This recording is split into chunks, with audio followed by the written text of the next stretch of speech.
Robert Downey, Jr., The Biography, by Martin Howden. Published by John Blake Publishing, Limited.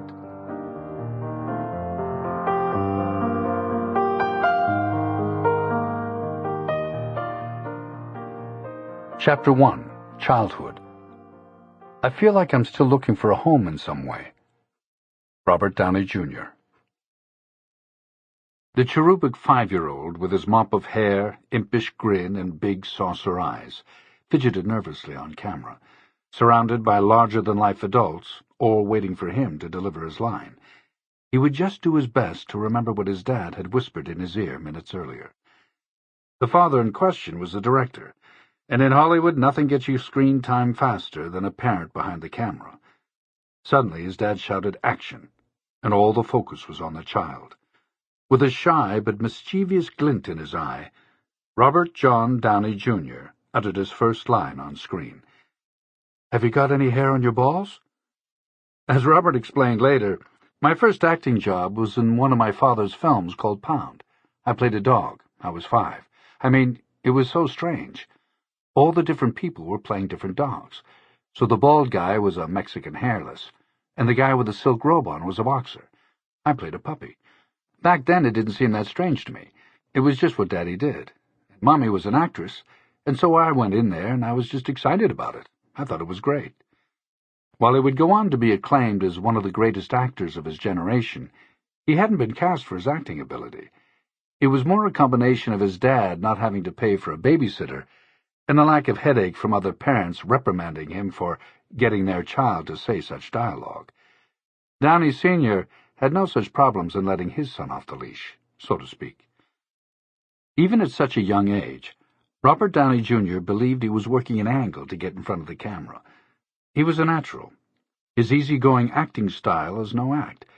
What some people train all their life to perfect is almost effortless to Downey. The fact that he had the acting bug was no real surprise. He was born into a family with the bohemian acting lifestyle coursing through his veins.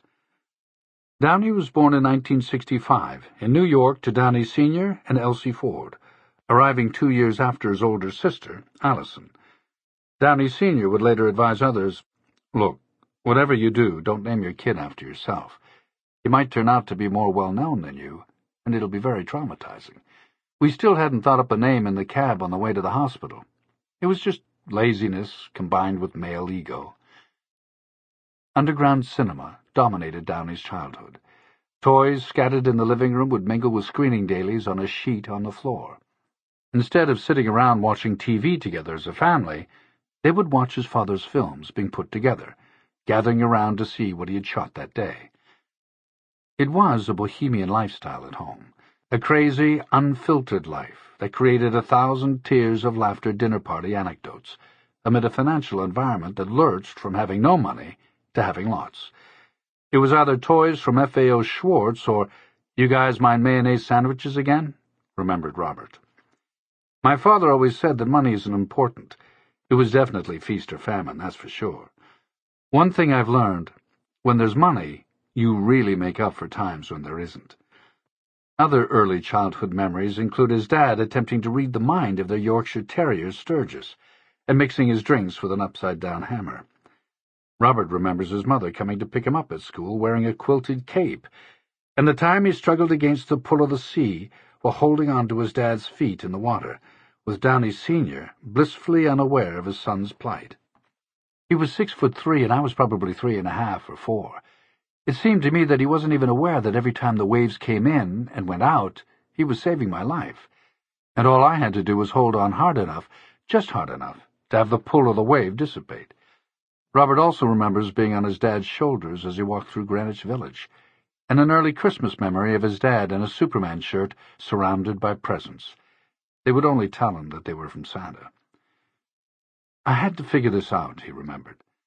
This is probably a good metaphor for the general haphazardness of doing what we did.